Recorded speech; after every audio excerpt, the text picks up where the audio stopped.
5 or 6 weeks ago, I had the honour of welcoming Simon Dan onto my live stream for an interview. It was extremely special to me as he is a huge part of why I started debunking conspiracy theories. Sadly, my internet was a bit crappy that evening, to say the least, so I decided to turn it into a video. I've used my new avatar instead of my camera just for the beginning few minutes due to the connection issues I was having. With that, let's begin.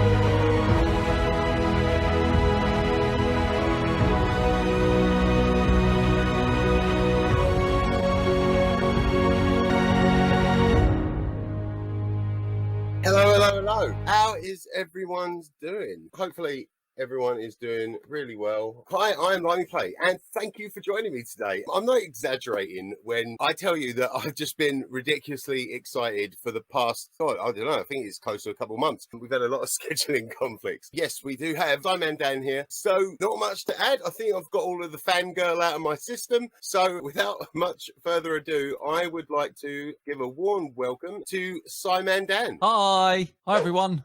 Welcome to LimeyPlay's channel. Limey's having no luck with his internet today. Hey, we're live. I'm currently guest hosting LimeyPlay's channel. It's the Simon Dan takeover. Show us your cat. There he is. He's asleep at the moment. This is absolutely my plan, to be the only global on YouTube. 60% of a cat. No. That's about 15% of a cat. Here he is. Hey, you want to see the... Right, hang on then.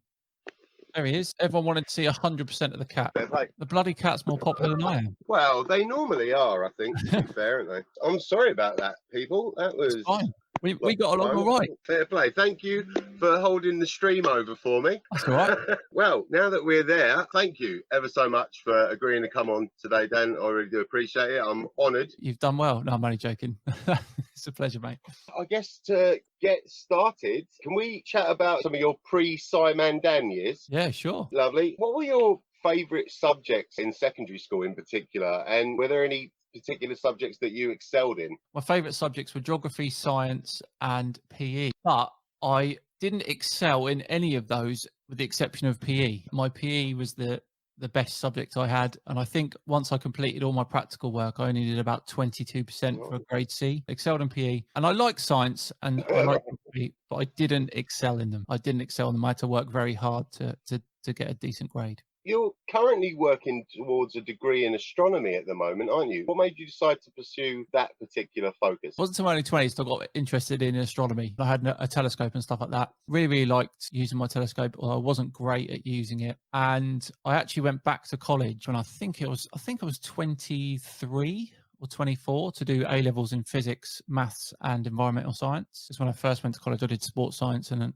a BTEC in sports science and an A-level in geography, and I went back to college, I think 23 or 24, to do those A-levels, and then after I did those A-levels is when I started the Open University degree. It's back. Hey!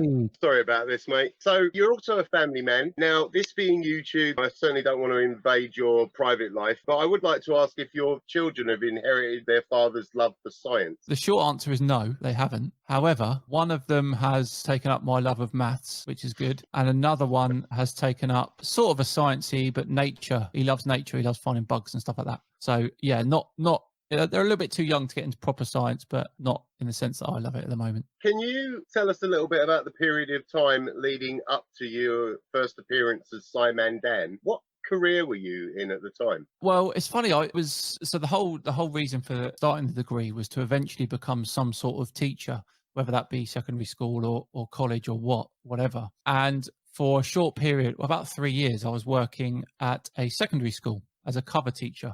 So I covered, if the teachers were ill or they were on courses or something, I went in and covered their lesson.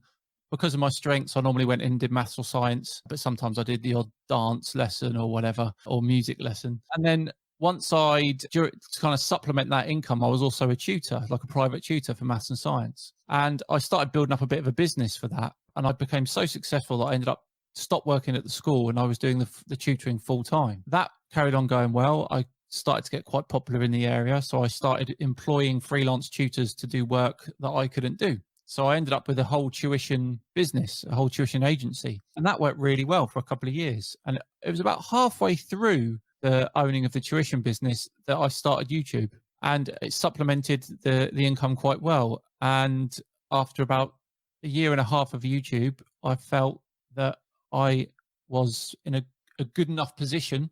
It was sustainable enough to stop working with the tuition business, which I ended up closing and concentrated on YouTube full time. Nice. At this point, I'd like to ask what led to the creation of Simon Dan. What made you aim towards science and start what is, quite frankly, a pretty amazing YouTube career? Thank you. Do you know what? I can't really remember. All I can remember is, I mean, I've always loved science. I've always loved science. I've had a love for it, and especially astronomy. And because the shape of the Earth is a little bit related to that, Earth science and astronomy, and they talk about space a lot, so it's all sort of tied in. And I was seeing a lot of these videos, and I remember seeing a Cosmic Skeptic video about flat earthers, and it was probably then I thought, okay, they're an actual, they are serious, they are a people. And I decided to do a channel on it, but I didn't know what to call myself. And I had a Twitter handle, and it was Dan_the_Sci_man. And it was really, really bad. And it wasn't until one of my friends said, "You got too many underscores, sort it out." So I changed it to @Simon Dan. And I thought I'd just call the channel Simon Dan, like my Twitter. And that's how it got the name. And then I just did one. I looked at just a random flat earth video, responded to that. It was going to be, the idea, it was going to be do loads of stuff, but I just got stuck on flat earth, and I'm still stuck on it now. All these years later. Yeah. So, do you remember exactly what that video was, that flat Earth one, that just finally made you think, you know, I've got to comment on this spread of scientific misinformation?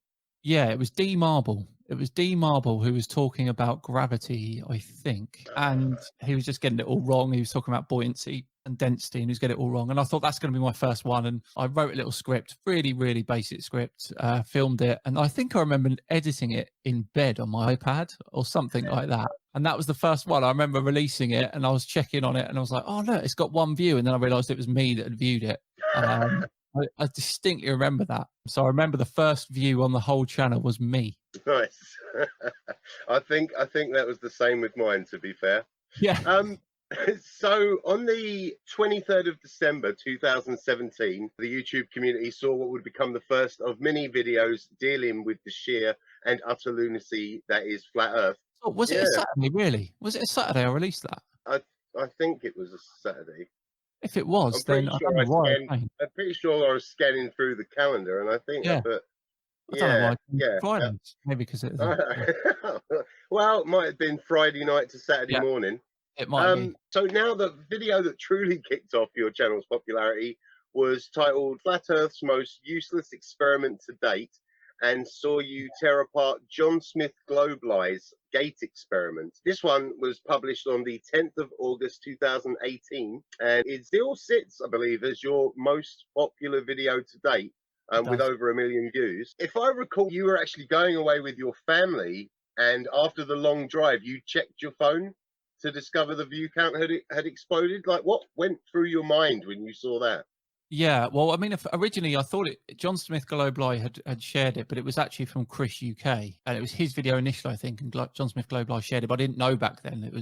I thought this was him. But yeah, you're right. It wasn't the day that I released it. So that day I drove up was a Friday, but I'd released a video on. At the time, he was called Adam IFE, but he's now Level Earth Observer, Adam IFE. And he did a video on Google Maps proving the flat Earth because he did the elevation change from one side of the country to another. So I released that one on that Friday. And the gate one had already been out a week. And it was doing all right. I think it had a couple of thousand views. That was good for me back then. And we were going up to, it was my uncle's 60th birthday party. And we were going up to, it was near Carlisle, to go to his house to celebrate and have a party. And we drove the whole way. It was about 5 hours.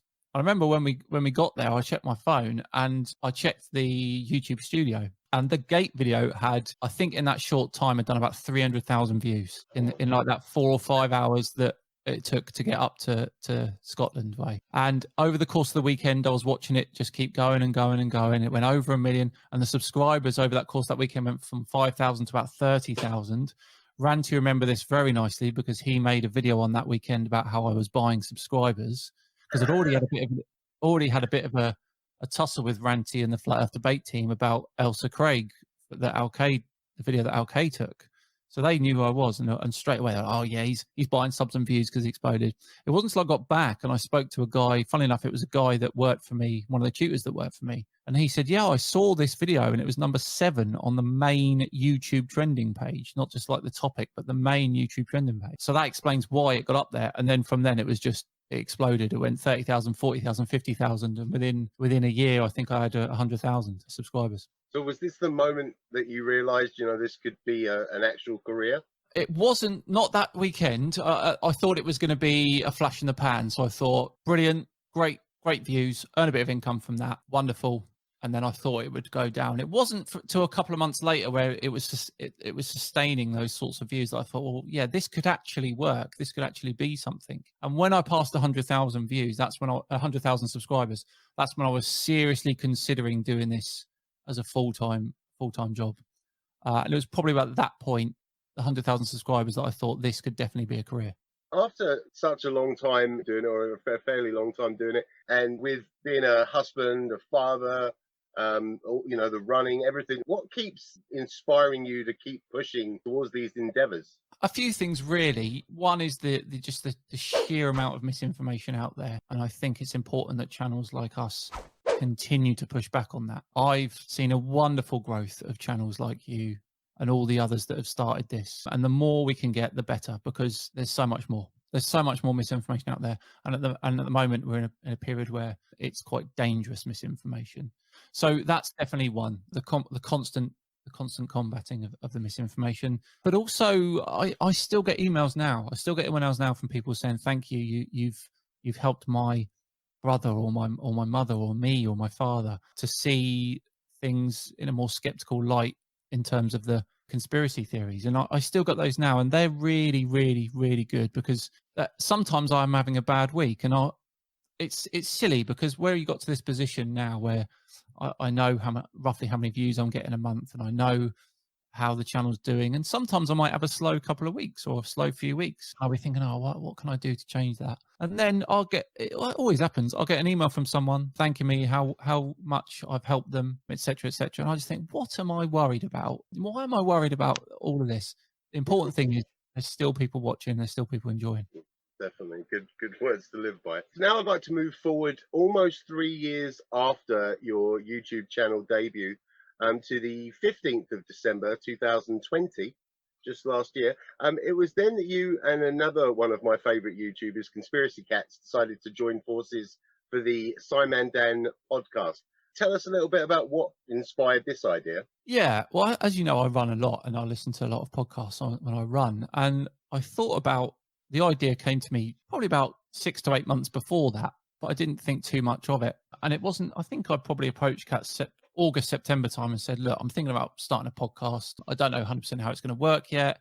I don't know who we're going to get on, but would you be up for co-hosting? And he was, Cats is great like that. He'll do anything, pretty much anything that you ask him. He'll say, yeah, okay, I'm in. And we spent a bit of time trying to get guests, spent a bit of time, figuring out how it works, how behind the scenes. I've got a good friend who runs a Formula One podcast. He kind of helped me with that, told me how it works and what to do and all of that. And yeah, and then we started pumping out shows from December. And whilst it obviously doesn't have anywhere near the amount of numbers the channel gets, it's kind of like it's a real baby of mine, and I really enjoy making it, and it'll be around for a while yet, definitely. Good to hear. You and Cats have had many wonderful guests on the show, from the fantastic astrophysicist and YouTube personality Dr. Becky, to Mick West, an author and fellow debunker of conspiracy theories. With so many great guests and moments, do you have any favorites in particular? I mean, they're all amazing, but I think Cats will agree with me as well. Professor Jim Al-Khalili was a big one. I mean, it was only our 5th ever recording. And this guy's done BBC shows,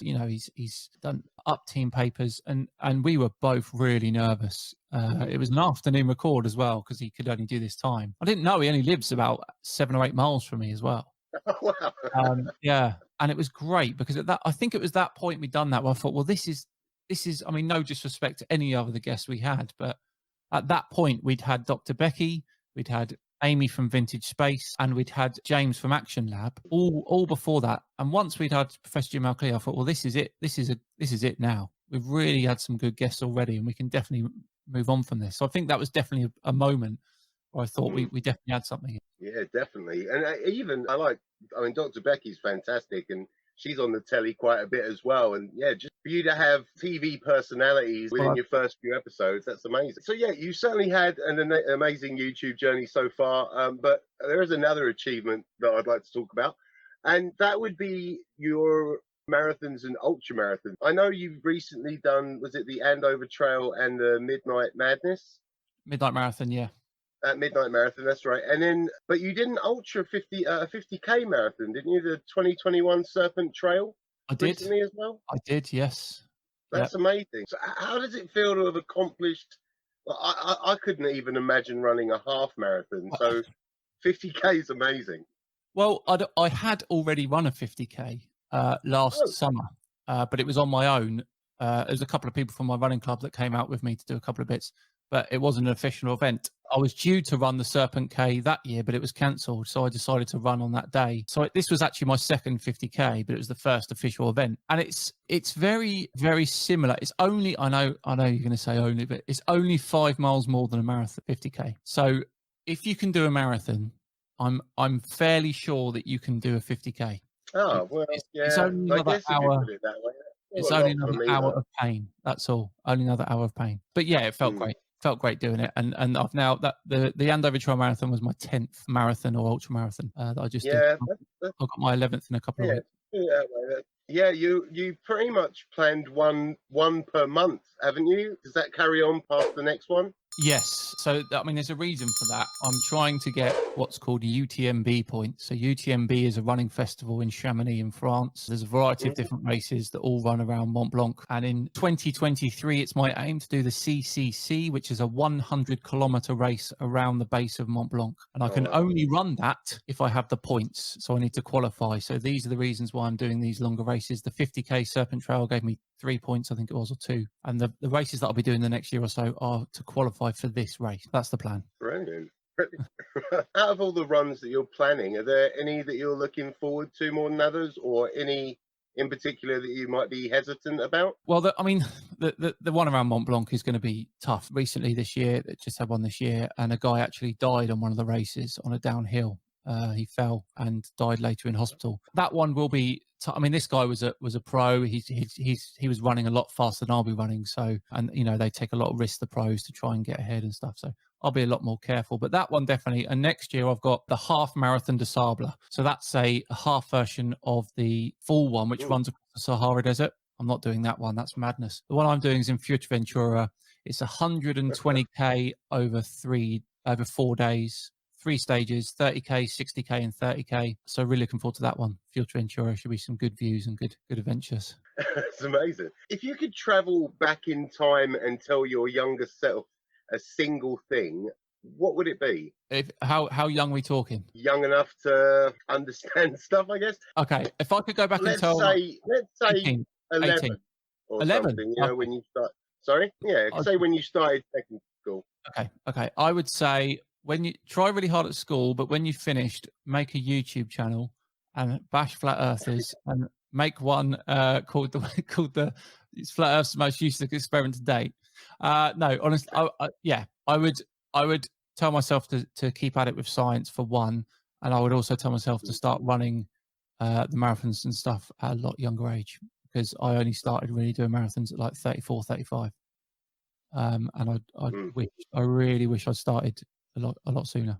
Fair play. Lastly, what would be a good title for your biography? That is a good question. I looked at that and I was like, I thought I'll have a think about that, but I still couldn't think of anything. Tough one, sorry. Yeah, no. What would be a good title for my biography? I don't know. Put it to the chat. See what they think would be a good title. Mr. 42 says, I am Simon Dan. I am Simon Dan. Got a lie to Fleur from Dogwalker. Yeah, that's a good one. Answering flat earth truth. Well, I guess, you know, if you get a chance to think about it during your busy schedule, you can always tweet it. I'm sure we're all following you on Twitter. Yeah, all right. Well, yeah, I think that's it. I mean, as always, definitely looking forward to all of your content. It's a great way to start Tuesdays and Fridays. Thank you. Definitely something something to laugh at these people. I guess we can wrap it up. I don't do many of these hosting a live stream, so I'm not really sure on the It's best not way to easy. close it. I tell you what, it isn't easy. It isn't easy. Even now, after about 35 episodes of the podcast, it's still not easy to host these sorts of things. So, well done. Thank you. I appreciate it. We look forward to the next podcast as well. They are awesome. Thank you. So that was that. I would once again like to thank Slyman Dan for agreeing to come speak with me and for being so patient with my crappy internet. Dan, you are a proper legend. If you want to check out the full live stream, especially some of the awesome questions and comments that came out of the live chat, go to this video here. For now, I've been Limey. Take care of each other and stay safe.